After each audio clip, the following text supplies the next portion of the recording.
Sorry, first I must thank you thank you for inviting me.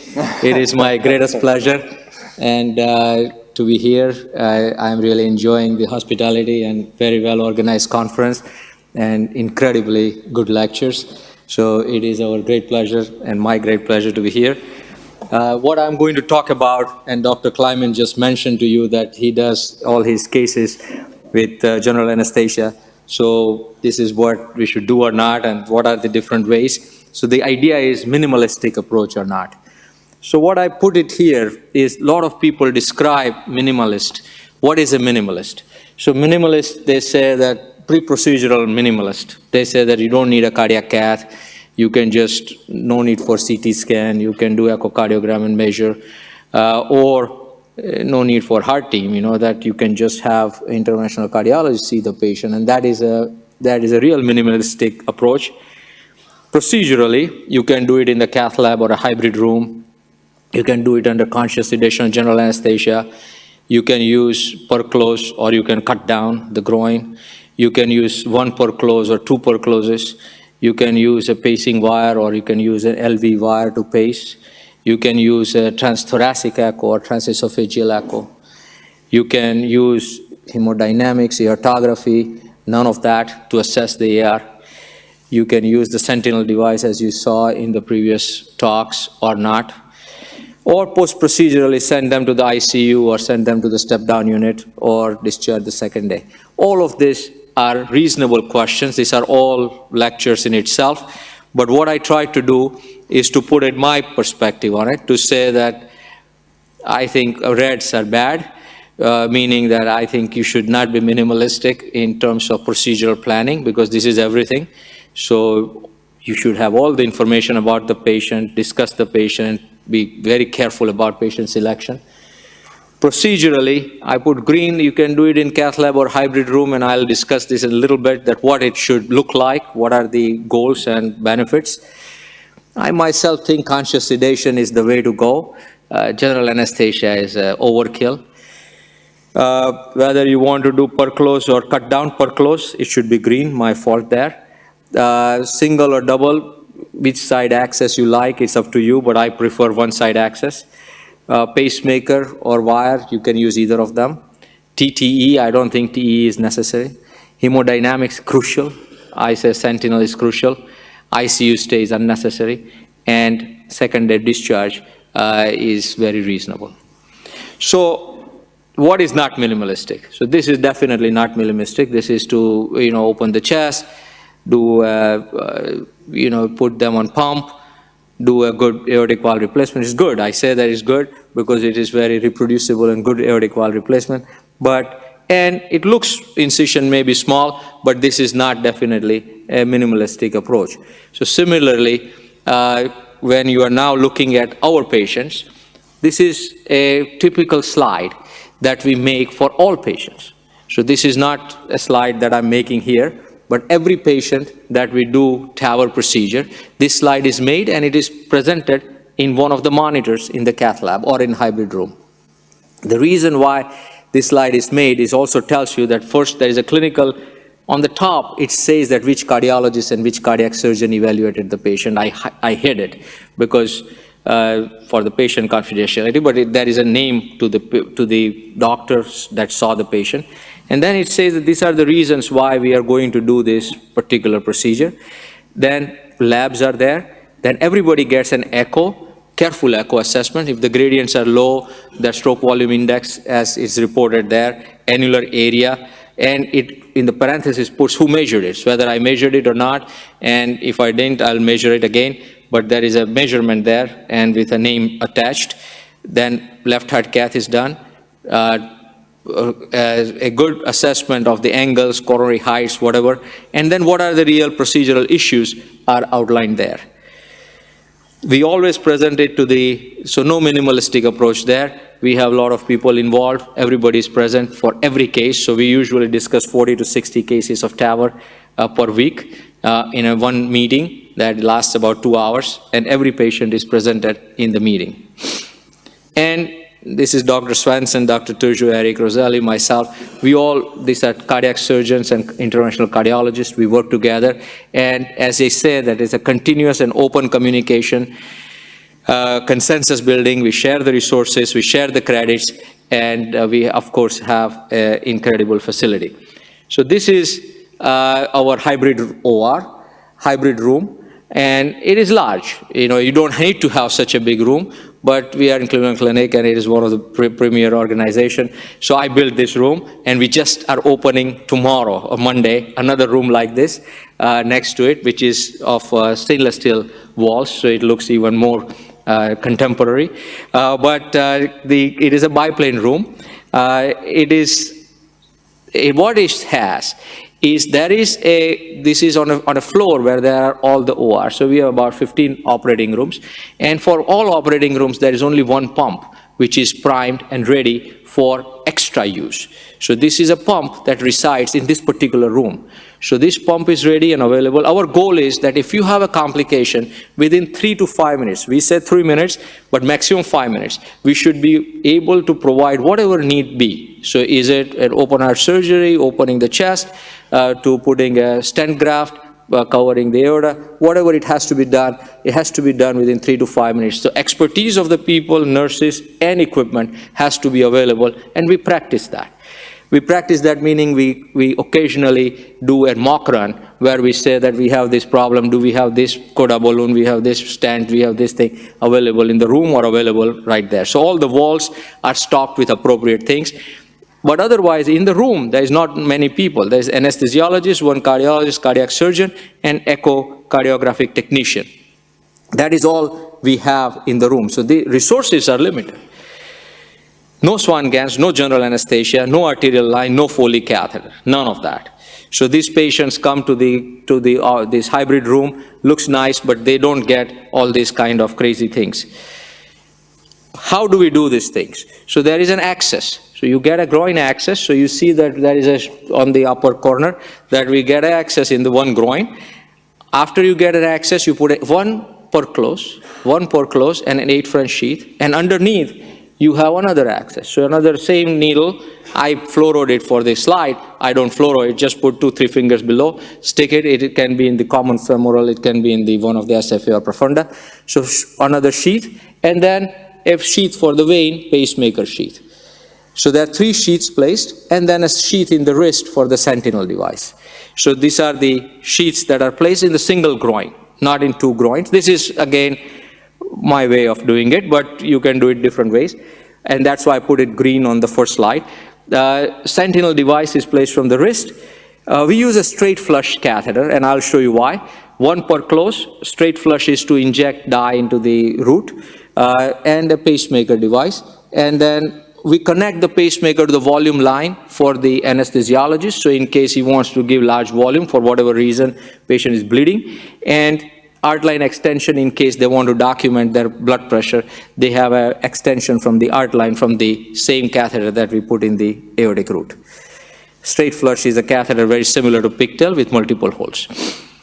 Then we place the Sentinel device. The Sentinel device right there, you can see the Sentinel device. It goes on a 014 wire, so you may not be able to see it from a distance, but the wire is in the ascending aorta already. And then you slowly advance the sheath, and there it comes in. And once the device is advanced, this is live, so we didn't do any editing of the film. So here the calcium is seen there, so no need for dye. Most of the time people have calcification, otherwise I put a small catheter in the ascending aorta, so we know where to deploy the proximal filter. So proximal filter is deployed, as you can see there, and once the proximal filter is deployed, the whole film is about 1 minute. So the proximal filter is deployed, then we slowly pull that wire, that is the wire, and I pull the wire back, flex the Sentinel device, make sure that it does not touch the inner level. So this is the reason this patient is good, because there is some calcification on the inner border of the aorta. And slowly flex the device, and then you find where the carotid would be. So carotid is roughly there. So you flex it a little further, and put a small wire like that. The wire goes in, and then you pull back and put the device. So the device, as you can see, is in the left carotid. And this whole procedure takes typically 2 to 3 minutes. This was 1.5 minutes. Once you have done that, this is another very different thing than what you're used to. So a lot of people do it in a coplanar view valve deployment. I don't understand why. So for the biplane, we have a biplane room, but I like to deploy it in a right areocaudal view. So here the valve is placed. The straight flush catheter is in the non-coronary sinus all the way down. It's straight flush, so you don't have to remove the straight flush catheter because it is straight. So it's not a pigtail. And you can see what I've done is I have squared the valve, and the valve is squared in a way that the bottom of the valve is now like a core valve, that you put the core valve, you make the ring, same way. And the line that we are placed is at the level of the annulus. So the white line, the first link of the valve, is at the first line. So you put the valve, bottom of the valve, exactly at the bottom of the annulus. So 0 degrees, 0. And if you look at in the LAO view, so we have biplane room, so LAO, it looks like that. So this is the coplanar view. So if you wanted to look there, it will look like we are going to embolize the valve, but we will not embolize the valve. And we put the valve very comfortably at the 0 annular level. Once we deploy the valve, the next step is to do an echocardiogram. You can click on it, but can you please click on the pictures? But the idea is to check, like Dr. Kleiman was mentioning, that in the cath lab, we check each of the views, make sure there is no aortic regurgitation. If you see aortic regurgitation, and we decrease the aliasing, so very important, another thing to keep in mind, echocardiography, the aliasing is 60, you decrease to 39, you see aortic regurgitation. If you start seeing aortic regurgitation, try to correct it. So we will post-dilate it, whatever we have Sentinel device, we'll post-dilate. Second thing is to say that hemodynamics. So we are now checking the hemodynamics. So what was before we measure it accurately, that what is the diastolic pressure. There is typically no dicrotic notch when you have severe AS. Second, we have now a dicrotic notch, we have diastolic pressure, so we are looking at 3 things. So this is the same blood pressure before and same blood pressure after. If the dicrotic notch is more than 50% higher, so it's not published yet, it will be published. If it's more than 50% at the higher, it's good news. If the diastolic pressure is equal to the diastolic pressure you started, good news. LV and diastolic pressure in this patient was higher, not good news. But still, and we are pacing. So these patients already started pacing. This is not a good news, even though we deployed it so high. But it goes away. So now we do an aortogram, good aortogram. 20 cc's for 20, 20 for 20. So usually you see well. And here, good aortogram. And good aortogram, if you don't see much AR, then we are at least happy. So all 3 ways we analyze. And then we are not finished yet. Now we take the pacemaker from the ventricle and put it in the atrium, and then start pacing. So then we pace it. If we pace it at 120 and there is no Vanquiback, 1-to-1 conduction from the pacing, we are very happy. We say patient can go home that day or next day morning. So 80% of our patients go home the next day. We don't have to check anything else because we have a positive, negative predictor. Again, his paper is in consideration. It will be published soon. And then, in the meantime, we gave protamine. We removed the sheath. We are holding pressure. There is the wire, stiff wire is there. From the bottom wire, we are injecting a little bit of dye. So see the same side sheath. If it's bleeding or something, we can put a balloon in the bottom sheath and inflate it. We don't have to cross, we don't have to do anything. And if it doesn't, then remove the wire. If it's bleeding, we put 1 angiosyl. So 60% of times, we have to use another angiosyl. 40% of times, no angiosyl. 60% we use angiosyl, but 40% 1 per close. And now we remove the wire, hold pressure with the fellow. We started at 8:47 and we finished at 9:15, half an hour. It is a secret because otherwise they won't pay us money. So half an hour, we are done. Next day the guy goes home. So we are now, this is in my way minimalistic approach, even though, and look at this, 11 minutes of fluoro time. We looked at the patient for 11 minutes because the only way we look is with X-ray. So we looked at 11 minutes to his heart. And last year, 500 patients, 60% high risk. We are in Cleveland Clinic. We are not doing low risk patients yet because it's not approved yet. 60% high risk, 40% intermediate, 89% conscious sedation, 90%. Mortality 0.2, stroke 0.2, AR more than 2 plus, 0.8%, less than 1%. And this is not me reading, our echocardiographer. They are not my friends. And permanent pacemaker, 5%. 5%. So I can stand up to Dr. Swanson and my surgical colleagues and say that, listen, I'm doing a good job. Don't worry about it. You can still send patients to us. And all their best friends are our patients because they are all getting older, the surgeons. Their friends are getting older. So they are all our patients because they want to have TAVR, not have surgery. Conscious sedation is the way to go. This is 2017, 89%. As I showed you, 2018, 89%. We are not, and another 11% that we are doing general anesthesia are patients alternative access. So these are the alternative access patients that we are doing general anesthesia. We are not using general anesthesia for transfemoral patients, ever. A lot of data. Now data are very hard to analyze, but just to say that no randomized data to analyze all these different things that I just mentioned. You can say that either of these approaches are reasonable, and I put some of the ideas there. Conversion to general anesthesia in the world is 6%. We don't have anything like that. 6% people do not convert to general anesthesia. Again, the conclusion is good that it is up to your institution how you handle it. But I myself think that it is a little bit too much. There is a nice 3M study that was published recently, which patients you can discharge. If you are going to read about it, this is reasonable. And the exclusion criteria, they put some exclusion criteria to say that you cannot discharge this patient next day. Again, I'm not very, there's no recipe for this. If you see the patient, you can decide whether they can go home or not. Outcomes in this 3M registry were good, and even if you're low volume, high volume, and medium volume, you did well. So don't be minimalistic in planning the procedure. Minimalistic in terms of general anesthesia, Foley, lines, ICU, in my opinion, is very acceptable. You don't need any of that. Hybrid room versus cath lab is a local decision.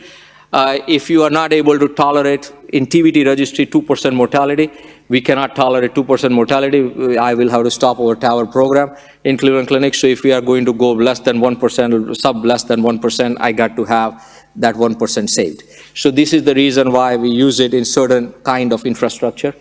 Do not compromise the care, and I think learn from others is a minimalistic approach. And thank you for your attention.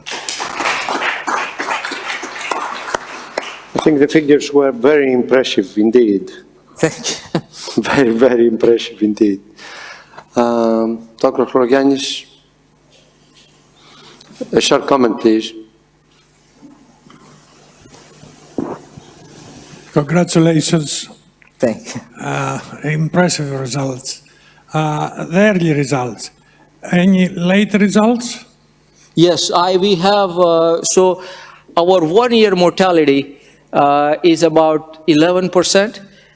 2 years, we have in the next presentation, I have some slides we have now 8-year follow-up of some of the patients, and we have about 8 patients, and I'm going to show you that what is the other advantage of putting the valve high is that the durability of the valve is better, believe it or not. So if you're going to put balloon expandable valve that high, you will be a little bit almost like supraannular, so your leaflet thrombosis and durability will be high. So we had out of 1,200 patients, 8 patients with some valve deterioration, 3 with TAVR valve in valve. So we are following every patient long term, and knock on wood, so far good results. Yes. Dr. Sparias. Samir, thank you for sharing your experience with us. Great results. I think we're going to follow you in many of your suggestions. This is what we texted with Greg here. No, I think it will be fun because something new to do. because a lot of people are getting bored with the same way of doing TAVR. So this is Definitely. So my guess is that you are only using Edwards valves, correct? I won't go that far. I would say that we use about, so last year we used 94% Edwards valves, 6% Medtronic valves. This year we are probably 10% Medtronic so far. The reason is very simple for me. So there are, first of all, if there is no easy problem, there is no, the main limitation of Edwards valve, as you know, is the patient prosthesis mismatch in people with a valve-in-valve, small annulus. So if you are going to have such a patient, then we use Medtronic valve. I am less impressed by the AR because we cannot tolerate aortic regurgitation. So even 3-4% of aortic regurgitation was hurting us. So I didn't show you the data for the last 5 years, but in our hands, which may not be the best and it may not be the right in terms of Evolute Pro was not available. So there are a lot of new things that have happened, but this is the reason. And the second is pacemaker. So we are 5%. So we don't have a problem to solve.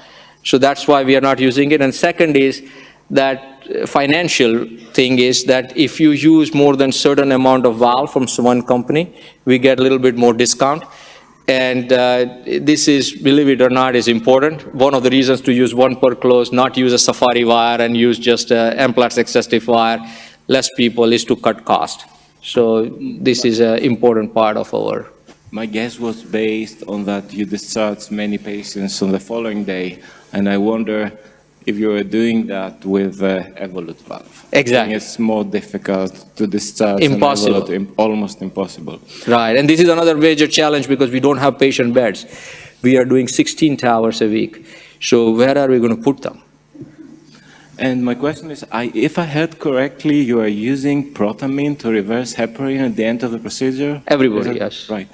Because it came across to me, I read it somewhere, that usage of protamine at the end of the procedure to reverse heparin is connected with some leaflet thrombosis, early leaflet thrombosis. I don't know if you're I have seen that paper and we talked about it, but I don't think that, at least we have not seen any problem with it. And all our surgical patients with bioprosthetic valve, as you know, receive protamine, and we have not seen that problem. So unnecessarily keeping heparin, holding pressures, bleeding and all that is not worth it. So that's why we give protamine. Are you minimalist or maximalist in antibiotic administration? In my personal opinion, I'm on a minimalistic side. People would say that, say for Gandhi, Tata, one of our big industrialists from India, said that it is very expensive to keep you simple. So even though I'm a minimalist, it is expensive to keep us minimalist in the sense that we have a lot of infrastructure so that we can practice minimalistic approach. But you are right that sometimes it's harder to be a minimalist than a maximalist. Thank you very much. Excellent talk. Now we proceed.